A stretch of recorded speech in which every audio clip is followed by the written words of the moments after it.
Véritable pionnier de la préhistoire, Gabriel de Mortillet, dont on a célébré le bicentenaire de la naissance en 2021, a été un grand réorganisateur du musée d'archéologie nationale de Saint-Germain-en-Laye. Il y a œuvré pendant près de 20 ans.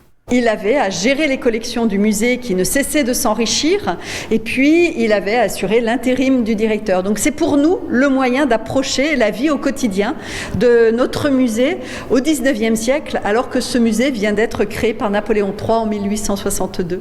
Ancien maire de Saint-Germain-en-Laye, il n'avait pourtant pas fait l'unanimité lors de son mandat en 1882. Parmi ces mesures qui ont défrayé la chronique, on a cette mesure d'abattre les croix des cimetières de Saint-Germain. C'est un anticlérical viscéral et cet anticléricalisme va vraiment dominer à la fois sa vie politique mais également sa vie au musée et sa vie scientifique puisqu'il n'aura de cesse de démontrer que l'homme a existé bien avant les écrits bibliques. Vitrines anciennes, objets paléolithiques, gravures ou encore inventaires et registres des échanges de l'administration du musée, l'exposition retrace le travail de ce géologue de formation. Il va également faire dessiner et graver sur des planches qui vont constituer un album, le premier album d'objets préhistoriques et proto-historiques, le premier album attaché au premier dictionnaire d'archéologie de la Gaule époque celtique, à la première carte